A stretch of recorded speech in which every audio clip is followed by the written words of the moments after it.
Compassion Fatigue Podcast. I'm your host, Jennifer Blau. You are listening to session number 3.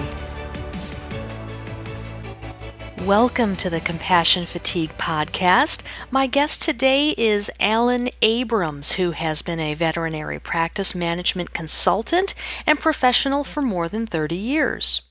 Alan is the CEO and General Manager of the Dr. Steve Abrams Memorial Foundation, Pet Savers.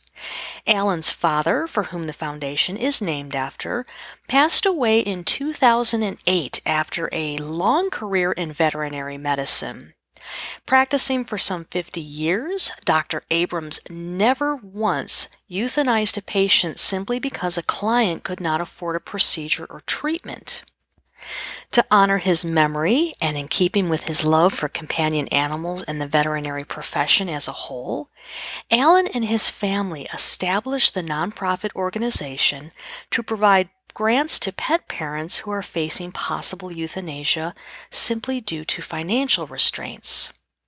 The goal of the Dr. Steve Abrams Memorial Foundation, Pet Savers, is to one day totally eradicate euthanasia as the only option for patients who can otherwise be treated. Ladies and gentlemen, I give you Alan Abrams. Hi, Alan. Welcome to the Compassion Fatigue Podcast. Thanks, Jen. It's good to be here. Oh, it's so great to have you here. So you have a pretty interesting background and a pretty interesting, really important story to tell. And so I'm really glad that you took the time to be with me today. So I want to start off by asking you, what led you to want to work with animals? Well, I'll tell you, I've always worked with animals. One of my sons, when he was about 14 or 15, I guess, and he was looking at getting a summer job. He asked me what my first job was, and I said, well, my first job, I was maybe 4 or 5 years old, I think, and I was cleaning dog poop out of kennels and out of cages and walking dogs and taking them outside. And as I got bigger, I would hold dogs for my dad, who was a practicing veterinarian, and working alongside him and spending my life with him, really. I grew up in an animal hospital. I was, I think, 6 weeks old or less when I first was introduced to a veterinary hospital by being put in a bassinet on an x-ray table. So, I've grown up pretty much with veterinary medicine. And it was the right way. I learned the right ways. I learned what to do and why veterinarians are successful as people, are successful as human beings, the ones that practice properly, the ones that have the compassion. And I've always tried to help veterinarians with that to achieve their dreams. On the practice side, consulting for practices for many, many years, as well as now starting this foundation in my dad's memory. Yeah, it seems like you've been very influenced by your dad, and this was Dr. Steve Abrams, who you mentioned was a veterinarian, and he made it his mission to make sure that pet owners who maybe couldn't afford treatment never had to euthanize their animals unless it was absolutely medically necessary. Tell us a little bit more about your father and his mission. I remember my dad saying, you can substitute the animal's name, but saying to people again and again and again and again throughout his life, and being in there in the exam room with him and saying, well, you don't have to put this dog down. It's not Fluffy's fault. It's not King's fault. It's not Jasmine's fault, whatever. The times are tough. And I'm not going to take my training and throw it away simply because times are tough. And if you can pay me $1 a week or $1 a month, or if you don't ever have the money, I'm not going to take your dog from you. That's not fair to your dog. It's not fair to your kids. It's not fair to you. Wow. Yeah. And that's considered economic euthanasia. Is that the correct term? The term now that's being used is economic euthanasia. Okay. Personally, I don't see anything humane about it. If an animal can be treated, he should be treated. And I understand that people have bills, and I understand that people aren't multimillionaires. But they are going home to their own house tonight, or their house that they pay rent on, or whatever, and they are going to have a meal. And maybe the people that own this dog won't. And maybe all they have is the dog. And, you know, my dad also never did what they call convenience euthanasia. We're moving and we can't take the dog with us. Right. Never once did he do that. As a result, we had dogs and cats and a duck, a monkey, and I can't count the number of birds and animals that we had that people just couldn't take care of them anymore. Every staff member that we ever had got all their animals because they were left with us. Mm-hmm, mm-hmm. I think my dad had a problem once euthanizing a dog that had attacked someone. But that's a dog that attacked someone. You know, there wasn't really much choice in the matter. I remember, and you're going to enjoy this story, I'm talking 1993 or 92. Kelsey Grammer was a client of my dad's, of Fraser Shear's fame. Mm-hmm. And Kelsey had a Rottweiler, and the dog had a broken tooth. And my dad was this, elderly Jewish guy, 5'5" maybe. And this Rottweiler was double his size probably, up on the table. And he was trying to examine this dog's mouth. And the dog turned on him and grabbed his arm. Wouldn't let go. And my dad fell backwards and he's bleeding and all this stuff. And, we gave him some paper towels. He held his arm with paper towels. We called the paramedics and all that. And Kelsey Grammer is just apologizing to the hills about his dog.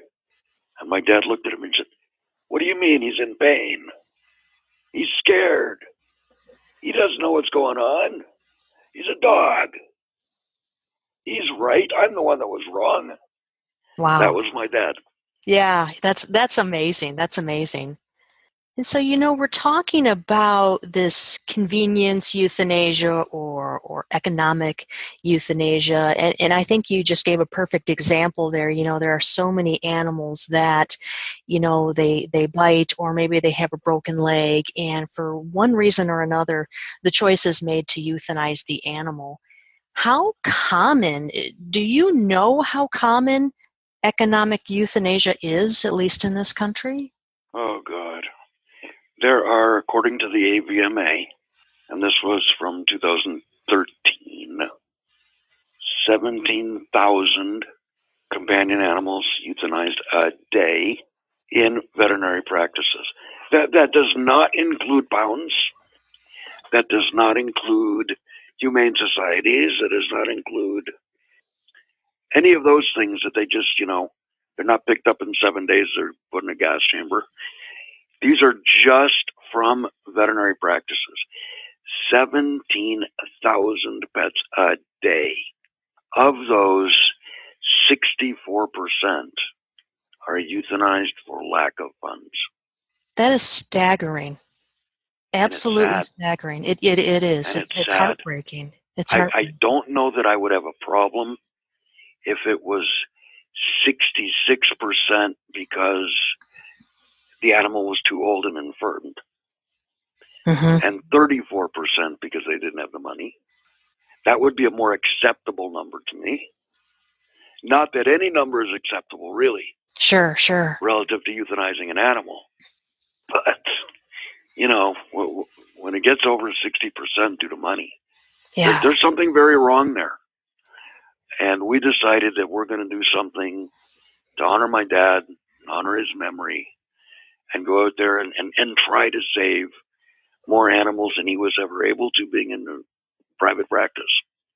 Yeah, I mean, really, you have kept your father's legacy going, and you've done this you've co-founded the Dr. Steve Abrams Memorial Foundation Pet Savers. Tell us about that. I moved back to Arizona back in about a little over 2 years ago, and my son and I were talking one night, and I was out of veterinary medicine for a little while, and doing something completely different. And when I moved back here to be closer to my kids, I had to work. I mean, I'm not independently wealthy. Who's going to hire a mid-50-year-old, divorced guy to manage a veterinary hospital when they can hire a nice young mid-20s girl that's a lot better looking, that demands a whole lot less money? And there was really no market for me. And this was an idea that the two of us came up with. We spoke with some family friends. My dad was made a lot of friends when he practiced. A lot of them were in professional sports. A lot of them were in entertainment. And we approached these people and just put it out there.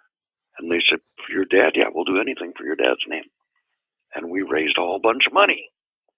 The interesting part was when we raised this money, they made it very well known that we were not going to be like some of the charities out there that spend any of this money toward administrative costs and fees.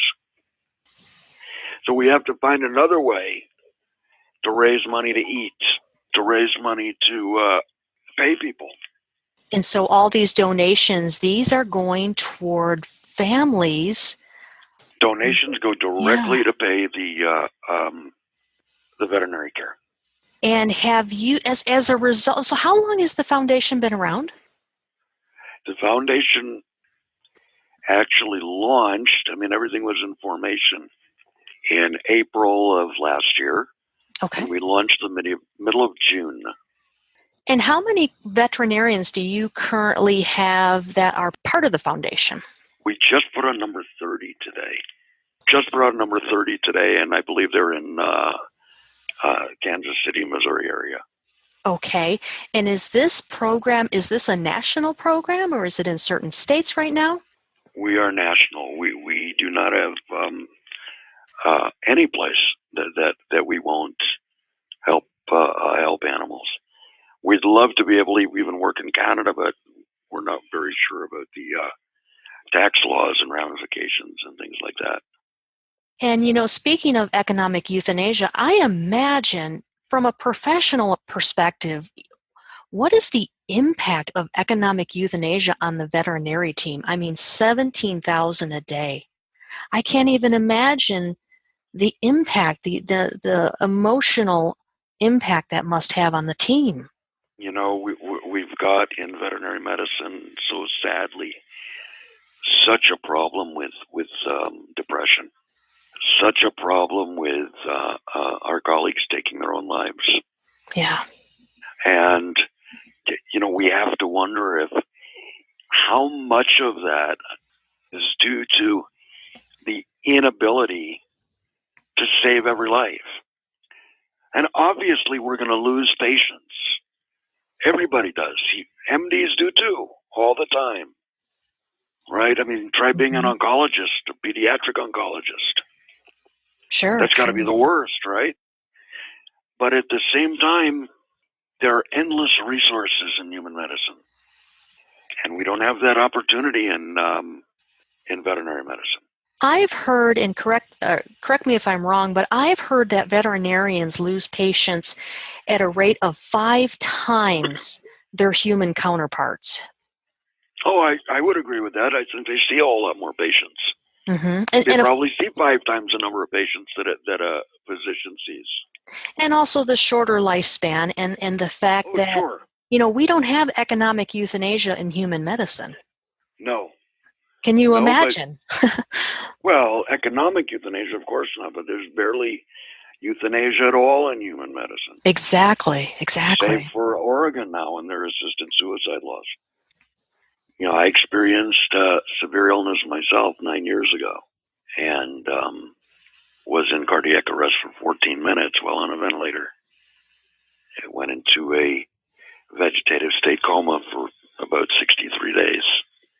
And when I was disconnected from the machines, I woke up. So it's all just part of giving back. Did that experience for you really impact your decision to help animals? Well, I've always wanted to help animals. Mm-hmm. I've always believed that the unconditional love that you get from your dog or from your cat can't be found or replaced anywhere. Really. I mean, look, when you step on your dog, you have a little dog, right? And you step on your dog. First thing a dog's doing is yiping there, apologizing for getting under your feet. They don't care if they're hurting. Well, they do, but, first thing they're doing is jumping all over you. Yeah, there's that instant forgiveness. Right? And Yeah. we don't have that with people. We don't have that with people. And I think that's what makes this so much more difficult is, you're taking the lives of these innocent animals that provide us with unconditional love. And how do you snuff it away because people can't afford the treatment? Yeah, It just blows me away. I had a situation a week ago Friday night where a pet parent called me. This was in Indianapolis, Indiana. I won't say the name of the practice to save them face. This lady's dog whelped on the 30th of October. It was a Chihuahua, and she had either 3 or 4 puppies, I don't remember. But she continued to bleed for a couple weeks. Took her to her veterinarian who didn't have any blood to transfuse the dog, and he sent them over to the emergency clinic, and she didn't have any money. She couldn't get a proof of care credit. She contacted us, and I contacted in turn the referral 24-hour practice to where she was referred. Spoke with the veterinarian, told them that regardless if they come on our program or not, we'll go ahead and we'll pay for this case. And we will approve this lady. We will do whatever we have to do to save this dog. And she said, okay, that's fine. So she says, do we have your contact information? I said, let me email everything to you right now, which I did. And about 20 or 25 minutes later, the technician called me back to get a credit card for a $2,000 deposit before the dog would be examined. Do you find that that's typical? I found that it happens more often than I'd like it to happen. The fiasco took 4 hours, and I had even prepaid the clinic $500 by way of bank transfer, which they were able to verify, and they still refused to treat the dog. So the dog never got treated? The dog never got treated. Oh. And by some miracle, the dog was alive in the morning. Continued to get better every day. She took it back to her regular veterinarian again yesterday. Now you can't keep this dog down. The bleeding has stopped. The dog's running around. She's nursing her puppies. She's eating 3 cans of food a day. But they begged this woman to let them euthanize her dog or take it home and let it die. So how can, it sounds like so many people might benefit from your foundation. How can people learn more about obtaining assistance through Pet Savers? Tell their veterinarians. Tell their veterinarians we cannot accept grant applications from pet parents because we can't give pet parents money. I mean, we don't know if there's really a dog. If you think about it, it's a weird world. And we want to make sure that the dog is being treated, that we're not just sending money off to Joe Blow and Kokomo. The more veterinarians that know about us, more veterinarians that come on board and partner with us, the more animals they're going to treat and save, and the more animals are going to be treated and be saved. So if there are veterinarians listening right now, how can they come on board? Just go to drsteve.org, DOCTOR, Steve, spelled STEVE.org. It's pretty easy. And can people donate money to the organization? They can as well. Just click on the little donate button. Wonderful, wonderful. We are a registered 501c3, so if veterinarians want to come on the program, their sponsorship donation is 100% tax deductible as a charitable donation, as well as having a case that's going to be approved. So a regular daytime practice that's paying the equivalent annually of $150 a month to be a sponsor veterinarian and partner with us is going to get their $2,500 and $3,000 cases that normally or otherwise would have been euthanized. or not treated, or treated with subpar medicine, only to end up getting worse or coming back and being euthanized afterwards, right? They're going to get that money back in their taxes as well as in revenue. So it's really a win-win-win for everybody. And I imagine the emotional reward as well. I mean, especially on the veterinary team, not having to provide this economic euthanasia. There's a solution. How can we imagine as parents coming home after a day that we had to do 3 or 4 or 5 economic euthanasias and having our little kids there, and we don't feel like talking to anybody, and we just feel like crawling up into a ball and crying ourselves to sleep. And we've got to tell our little kids, Mommy had a bad day today because, people didn't have money and she had to put these animals down.